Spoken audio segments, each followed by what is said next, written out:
በትላንቱ ቪዲዮ ህልማችን ወደ እቅድ ቀይረን የመጀመሪያውን እርምጃ መውሰድ እንዳለብን አይተናል። ዛሬ ደግሞ ብዙዎቻችን የምታነሱት ትልቅ ሰበብ እንሰራለን።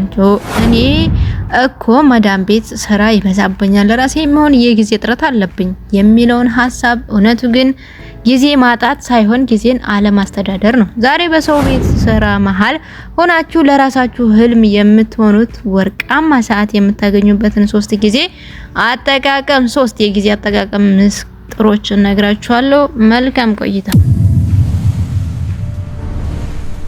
አንደኛ፣ የጊዜ ሌቦችን በቁጥጥር ስር አውሉ። በየቀኑ ስልካችሁ ላይ በምትገቡበት ሰዓት ሳታውቁት በቲክቶክ ወሬ፣ በፌስቡክ ጭቅጭቅ ወይም ትርጉም በሌላቸው የስልክ ጥሪዎች 1 እና 2 ሰዓት ታባክናላችሁ። እነዚህ የቪዲዮና የወሬ ስንቶቻችን ሰዓቶቻችን ህልማችንን የሚሰርቁ ጊዜ ሌቦች ናቸው። ዛሬውኑ እነዚህን አላስፈላጊ ነገሮችን ቀንሱና ያንን ሰዓት ለራሳችሁ እቅድና ትምህርት አውሉት። ሁለተኛው፣ የትርፍ ሰዓትን ወርቃማ ድርጊት። የትርፍ ሰዓት ወርቃማ ድርጊት ማለት የተኛችሁባትን ሰዓት መዳም ቤት ውስጥ ስራ የማይበዛባችሁ ወይም የሚበዛባችሁ ሁላችሁም ሰዎች የሚተኙባቸው ወይም ማታ ስራ የምታሰሩባቸውን ትናንሽ የትርፍ ሰዓቶች አሉ። ያችን 30 ደቂቃ ወይም 1 ሰዓት ዝም ብለሽ በሐሳብ አታሳልፊያት። ያቺ ሰዓት ያንቺ ናት። በዚያች ሰዓት አዲስ ቋንቋ ተለማመጂ፣ ስለ ቢዝነስ አስቢ፣ ወይም የቁጠባ እቅድሽን ከልብሽ በየቀኑ የምትጠቀሚባቸውን 30 ደቂቃ በአመት ውስጥ ትልቅ ለውጥ ታመጣለች።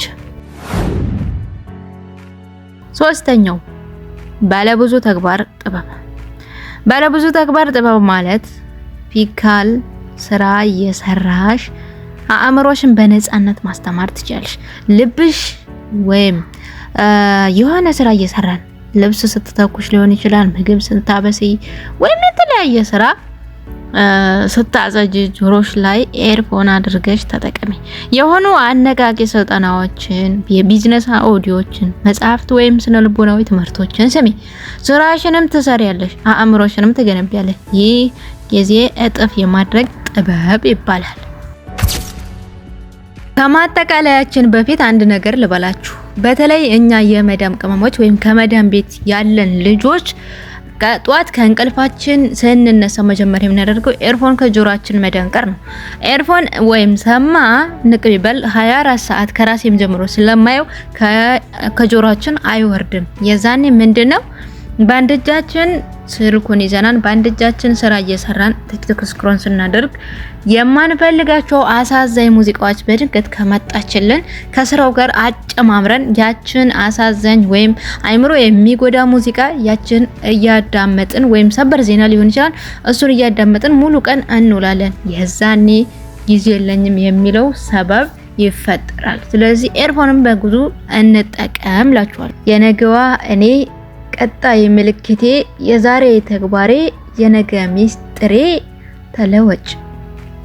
ተለውጬ የማያት በትንሹ በሬ የነገዋ እኔ።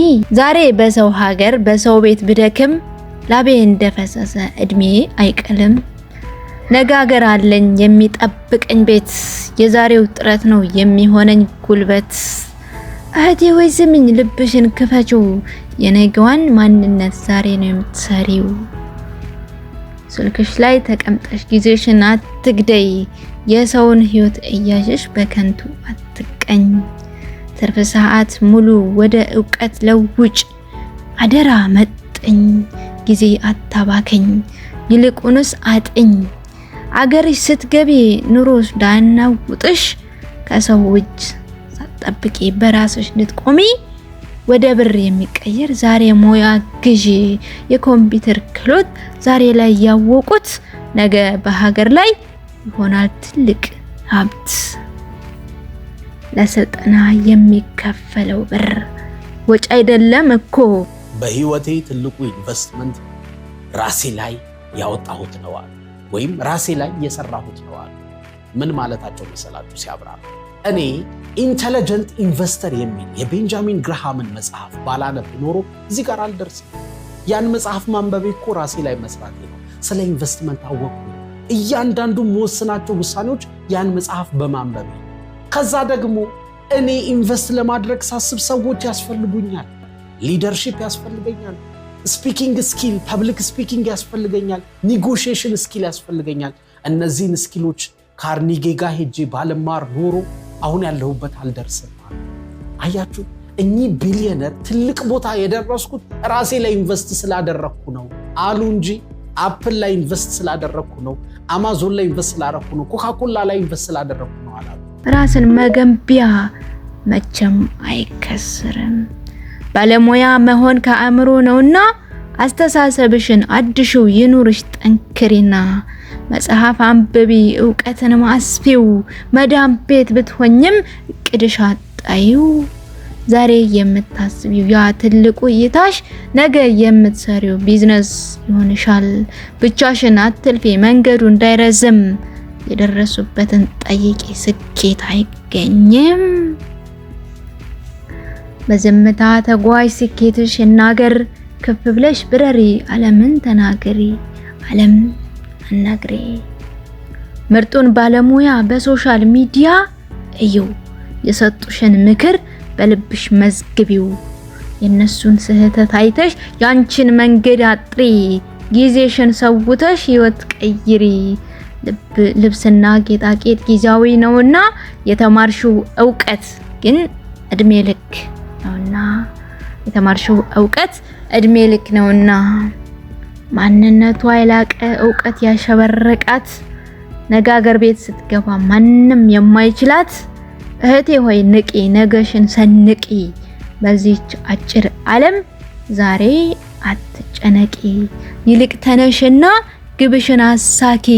የነገዋ አንቺን ሽም ተነስተሽም ወድቀሽም ይሁን አልቀሰሽ ብቻ አንጥረሽ አውጫትኝ። የትም ይሁን ፍረሽ አንጫትኝ።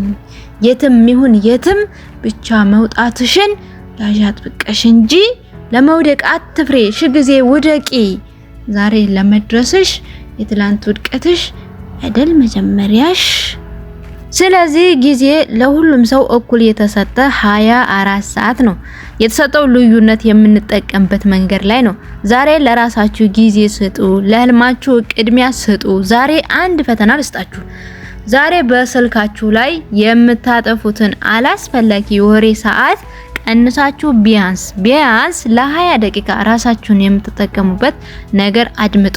እስቲ ኮሜንት ላይ ጊዜን በአግባቡ እጠቀማለሁ ብላችሁ ጻፉልኝ።